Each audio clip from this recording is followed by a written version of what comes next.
नमस्कार दोस्तों, my self Sachin from feel good health club. दोस्तों, हम जो मैक्रोन्यूट्रिएंट्स और माइक्रोन्यूट्रिएंट्स की जब बात करते हैं तो उसमें एक मेजर माइक्रोन्यूट्रिएंट बहुत इंपॉर्टेंट रोल प्ले करता है हमारे लाइफस्टाइल इंप्रूवमेंट में या हमारे जो खाने की थाली है उसको न्यूट्रिएंट पॉइंट ऑफ व्यू से बैलेंस करने के लिए। तो वो न्यूट्रिएंट है, वो मैक्रोन्यूट्रिएंट है फैट। ये फैट के बारे में आज हम थोड़ा सा समझते हैं।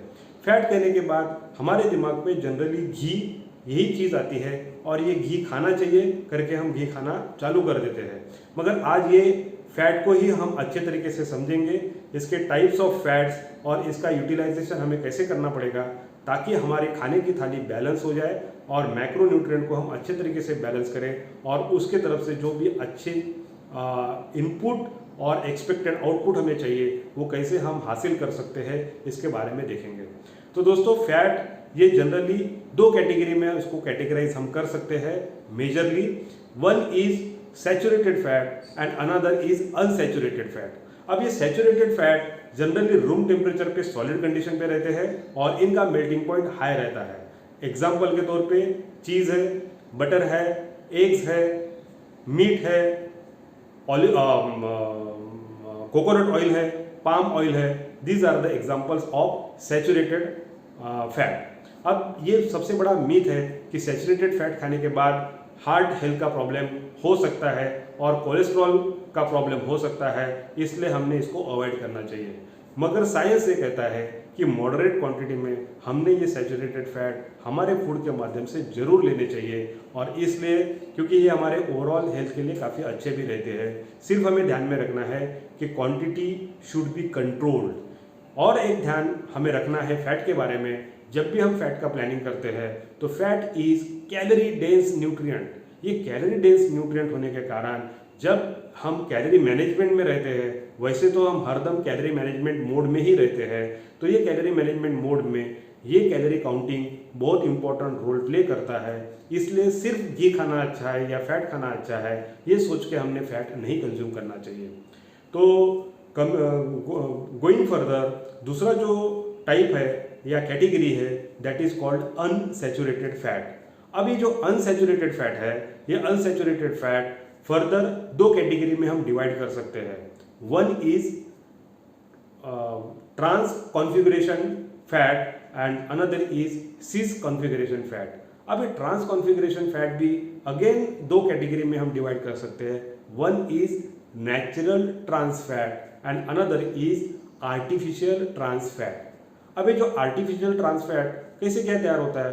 नेचुरल ट्रांस फैट थोड़े प्रमाण में हमारे डेयरी प्रोडक्ट्स में अवेलेबल रहता है, वो हम फूड के माध्यम से ले तो कोई प्रॉब्लम नहीं है, मॉडरेट क्वांटिटी में लेते रहेंगे तो। मगर ये आर्टिफिशियल ट्रांस फैट जब हम कोई फूड बनाते हैं, ये फूड में कुछ फ्लेवर ऐड करते हैं और ये फ्लेवर यदि हमें लॉन्ग टर्म के लिए मेंटेन करके रखना है या फिर ये फूड का शेल्फ लाइफ बढ़ाना है, तो ये फूड को एक प्रोसेस के माध्यम से डाला जाता है और ये जब इसके ऊपर प्रोसेस होती है, ये प्रोसेस को कहा जाता है हाइड्रोजनेशन प्रोसेस। और ये प्रोसेस में होता क्या है, ये आर्टिफिशियल ट्रांस फैट तैयार हो जाता है। तो ये आर्टिफिशियल ट्रांस फैट के सोर्सेस क्या है? तो generally bakery item, process food, cookies वगैरह वगैरह, ये सब आइटम्स के माध्यम से ये आर्टिफिशियल ट्रांस फैट हमारे शरीर में आते हैं।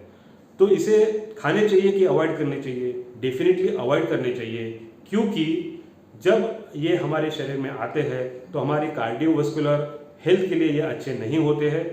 ये एलडीएल को बढ़ाते हैं या ऑक्सीडाइज एलडीएल को बढ़ाते हैं और एलडीएल को कम करते हैं। इसके कारण ये हमारे शरीर के ऊपर निगेटिव इफेक्ट करते हैं। इसके लिए इसको अवॉइड करना काफ़ी अच्छा रहेगा। मगर आप कहेंगे हम तो फंक्शंस में रहते हैं, हम सोशल लोग हैं, तो सोशल लोग रहेंगे तो इसको हम अवॉइड नहीं कर पाएंगे, क्योंकि बहुत बार कुकीज़ और बेकरी आइटम हमें ऑफर किए जाती है। तो डेफिनेटली हम इसे कंज्यूम कर सकते हैं, मगर ये करते वक्त बैक ऑफ द माइंड हमें ये ध्यान में रखना है कि these artificial trans fat are not good for my health. इसलिए जब बहुत सारा फूड का चॉइस रहता है तो हम अच्छे तरीके से एक प्रॉपर फूड हम चूज कर सकते हैं। इसके लिए इंफॉर्मेशन हमारे पास रहनी चाहिए और यही उद्देश्य से हम आपको ये बता रहे हैं। उसके बाद में सिस कॉन्फ़िगरेशन फैट ये भी दो कैटेगरी में डिवाइड हो सकता है या डिवाइड होता है। तो पहली कैटेगरी है मोनो अनसैचुरेटेड फैट। अब मोनो अनसैचुरेटेड फैट का एग्जांपल ये हो गया ऑलिव ऑयल या एवोकाडो या सीड्स या नट्स। इसके माध्यम से हमें मोनो अनसैचुरेटेड फैट मिलता है। ये mono unsaturated fat saturated fat से काफ़ी अच्छे बेहतर होते हैं और इनका कंजम्पशन हमने करना चाहिए। ये कंजम्पशन यदि हम करते हैं तो हमारे ओवरऑल हेल्थ के लिए काफ़ी अच्छा बेनिफिट मिल सकता है और कोलेस्ट्रॉल लेवल भी अच्छे तरीके से मैनेज करने के लिए ये हेल्प करते हैं। उसके बाद में जो दूसरा कैटेगरी है that is called poly unsaturated fat. ये पॉली अनसैचुरेटेड फैट भी फर्दर दो कैटेगरी में डिवाइड होता है। One is omega 3 and another is omega 6।